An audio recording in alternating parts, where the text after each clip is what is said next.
My name is Jessica, and as I sit here in the dim glow of my study, surrounded by the ghosts of what once was, I feel compelled to unravel the tapestry of my life thread by thread.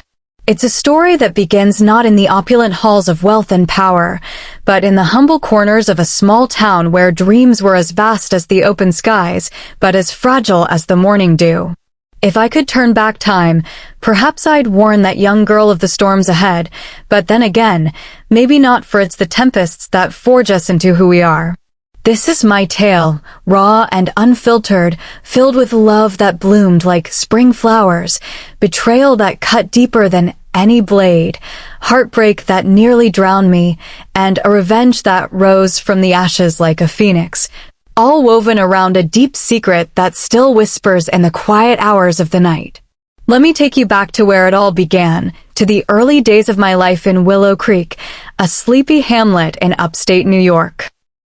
Born in 1985 to parents who embodied the American dream in its most modest form, I grew up in a two-story farmhouse with peeling white paint and a porch that creaked under the weight of family gatherings. My father, Robert, was a factory worker at the local mill, his hands calloused from years of labor, his face etched with lines of quiet determination.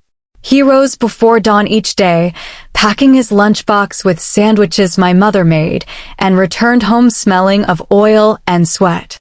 My mother, Eleanor, taught third grade at the elementary school down the road, her days filled with the chatter of children and the scent of chalk dust. They weren't wealthy, but they were rich in love and values. They taught me that integrity was the cornerstone of character, that hard work paved the path to success, and that true love was a partnership built on trust and mutual respect. As a child, I was inquisitive, always burying my nose in books borrowed from the town library. The stories of far-off places and grand adventures fueled my imagination, making the cornfields that stretched endlessly around our home feel like confining walls. I dreamed of escaping to the city, of building a life where I could make decisions that mattered, where my voice could echo beyond the whispers of the wind. School was my sanctuary. I excelled in math and English, earning straight A's and the admiration of my teachers. "Jessica, you're going places," Mrs. Harlan, my high school English teacher, would say, her eyes twinkling with pride. Little did she know how prophetic those words would be. High school flew by in a blur of pep rallies, Friday night football games, and stolen kisses under the bleachers with boys who meant nothing in the grand scheme. I wasn't the prom queen type, tall and slender with auburn hair that fell in waves to my shoulders, freckles dusting my nose, and hazel eyes that my mother said held the depth of ancient forests. I was more the girl who organized study groups and volunteered at the local shelter, driven by an inner fire to prove I was more than my circumstances. When college acceptance letters arrived, Columbia University shone like a beacon. A partial scholarship covered tuition, but I worked 2 jobs, waitressing at a diner and tutoring to cover the rest. My parents scraped together what they could, their pride in me outweighing their worries. New York City hit me like a whirlwind. The skyscrapers towered like giants, the streets pulsed with energy, and the diversity of people was intoxicating. I threw myself into my business major, attending lectures with a fervor that bordered on obsession. It was in one such class, Introduction to Macroeconomics, that I first laid eyes on John. He sat in the front row, his presence commanding the room without effort. Tall, with broad shoulders, jet black hair that he ran his fingers through when deep in thought, and piercing blue eyes that seemed to see right through you. He came from old money. His family owned Harrington Hotels, a chain of luxury accommodations along the East Coast. John was studying finance, already interning at his father's firm, speaking of mergers and acquisitions with the ease of someone born into privilege. Our first interaction was innocuous, a group project where we were paired together. "Jessica, right?" he said, flashing a smile that could melt ice. "I've seen you taking notes like your life depends on it." I laughed, blushing slightly, and we dove into the work. Late nights in the library turned into coffee runs, then dinners at hole-in-the-wall eateries where we'd debate economic policies until the wee hours. John was charming, witty, with a laugh that rumbled deep from his chest. He opened up about his pressures. The weight of family expectations, the fear of failing to live up to the Harrington name. I shared my own insecurities, the imposter syndrome of a small-town girl in the big city. In those moments, a bond formed, subtle at first, like the first buds of spring. It wasn't long before friendship blossomed into romance. Our first date was magical, a picnic in Central Park under a canopy of blooming cherry blossoms. John packed a basket with cheeses, fruits, and a bottle of wine he'd smuggled from his parents' cellar. As the sun set, painting the sky in hues of pink and orange, he leaned in and kissed me. It was soft, tentative, then deepening with a passion that left me breathless. "Jessica," he murmured against my lips, "you make me feel alive." From then on, we were inseparable. Weekends were spent exploring the city, museums, Broadway shows, strolls along the Hudson where he'd hold my hand and whisper dreams of our future. Our physical connection was electric.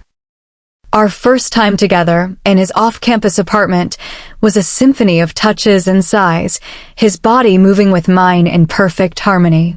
He was gentle yet fervent, making me feel desired in ways I'd never imagined.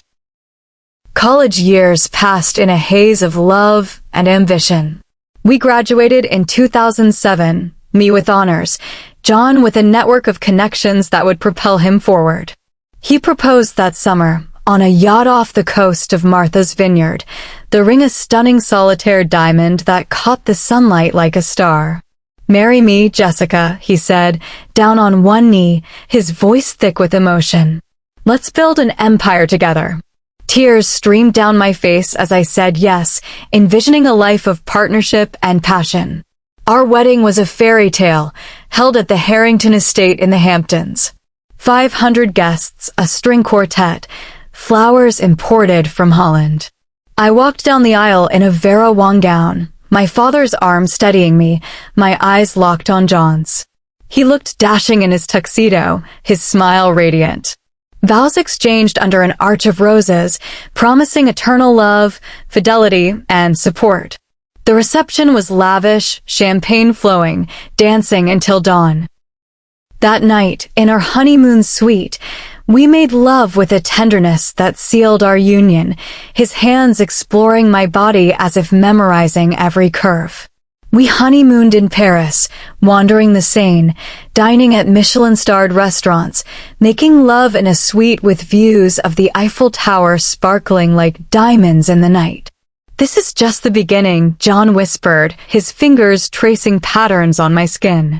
Back home, we settled into a penthouse on the Upper East Side, a gift from his parents. Life was a whirlwind of opportunity. John took over as COO of Harrington Hotels, implementing bold strategies that expanded the brand into Europe. I started my consulting firm, Jessica Harrington Advisors, specializing in business optimization for startups. We were a power couple, featured in magazines, attending galas where we'd steal away to hidden corners for stolen kisses. Our intimacy remained the heartbeat of our relationship. Mornings began with lazy lovemaking, his body warm against mine, afternoons interrupted by passionate quickies in his office when I'd visit. Evenings were for slow, exploratory sessions where we'd experiment, pushing boundaries with trust and affection. "You're my everything," he'd say, his breath hot on my neck. We tried for children early, envisioning a family to complete our picture. Month after month, negative tests brought disappointment, but we consoled each other. Doctors ran tests, unexplained infertility, they said. "It doesn't matter," John assured me, holding me close. "We have each other." As years rolled on, our wealth skyrocketed. John's investments in tech, early stakes in companies like Uber and Airbnb, catapulted us into billionaire status by 2015.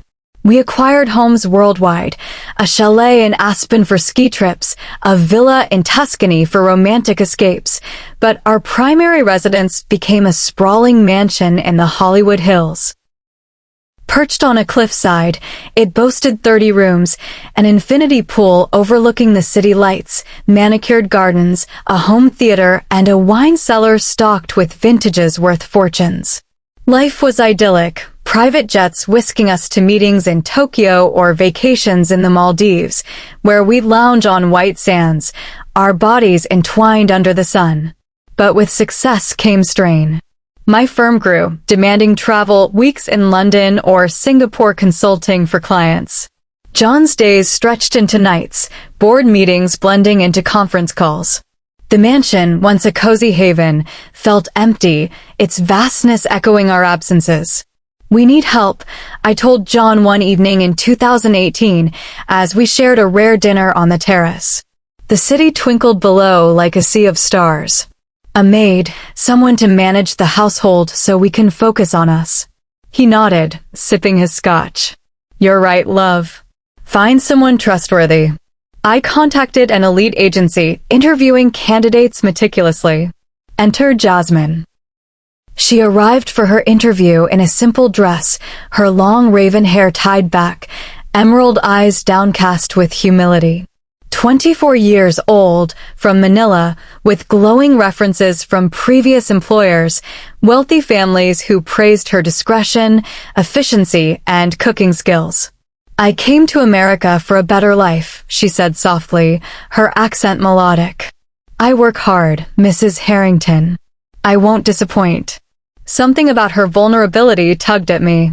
She reminded me of my younger self, ambitious, eager to prove her worth.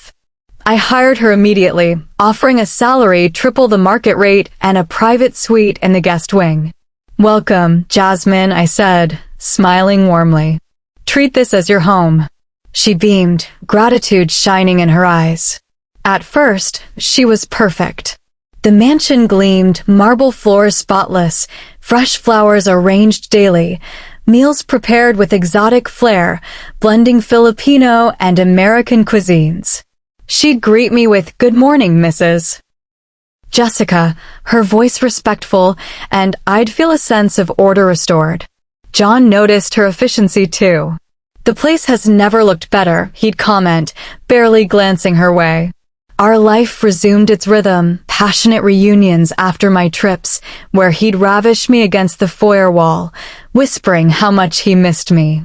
But subtle shifts emerged. I'd return home to find John in the kitchen, chatting with Jasmine over coffee. "Just discussing the menu," he'd say, kissing my cheek. Her laughter, light and tinkling, began to grate. Then, the glances, his eyes lingering on her curvaceous figure as she bent to dust shelves. I chalked it up to harmless appreciation. After all, Jasmine was beautiful, with smooth olive skin and a grace that turned heads. Doubt crept in like fog. One weekend in 2019, I canceled a trip to surprise John. Arriving home early, the house was silent. I called his name, ascending the grand staircase. From our master bedroom, muffled sounds, moans, rhythmic thuds.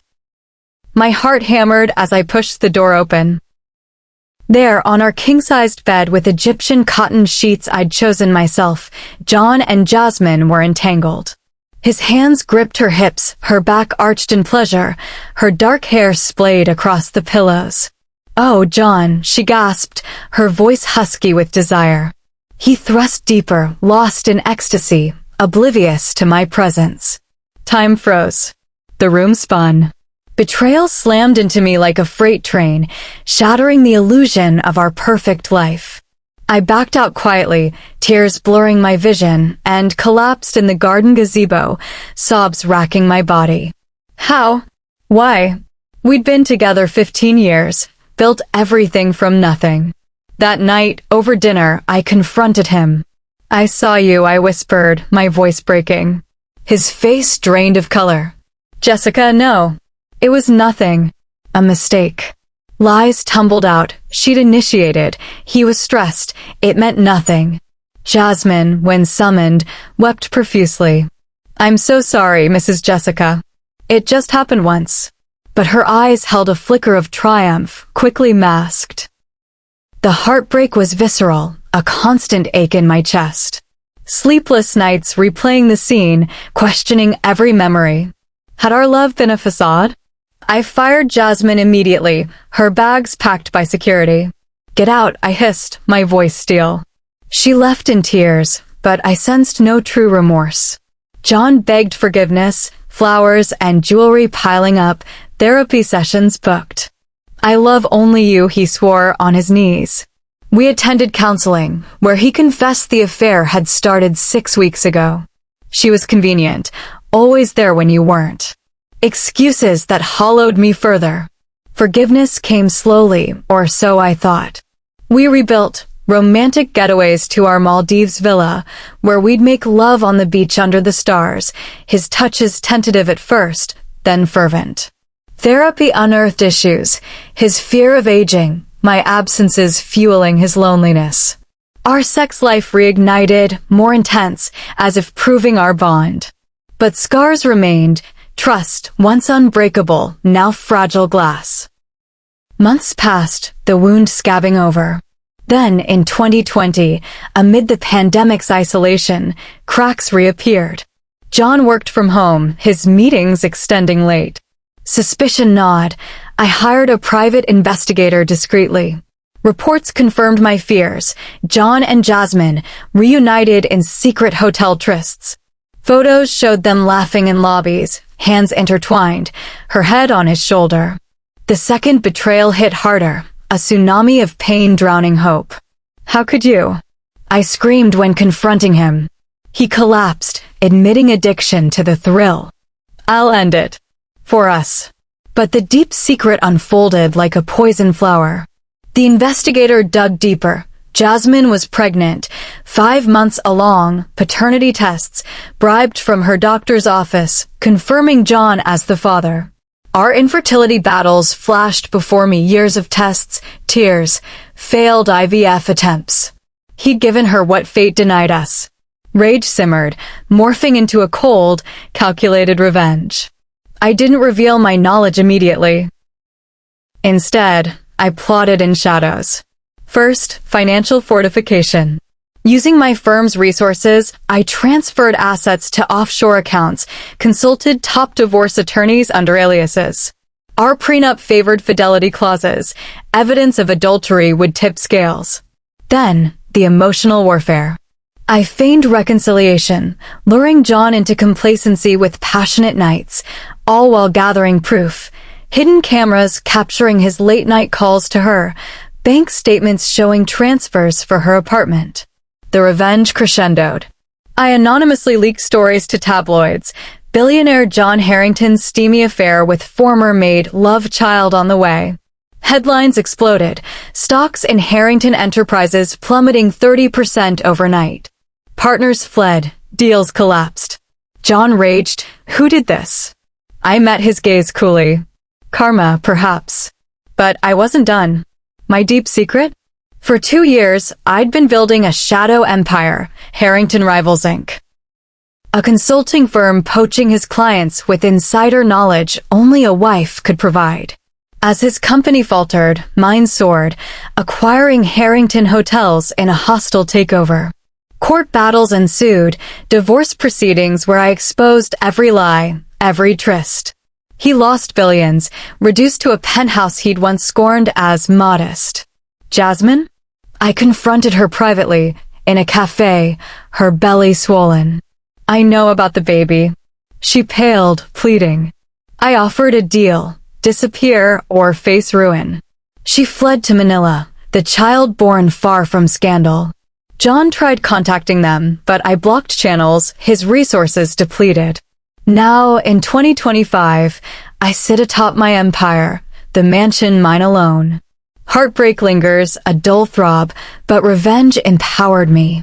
Love's illusion shattered, but from ruins I rose unbreakable. This is my story, a saga of ascent, fall, and triumphant rebirth. If there's a lesson, it's this. Trust is precious, but self-worth is priceless. And in the quiet, I whisper to the wind, I survived. I conquered.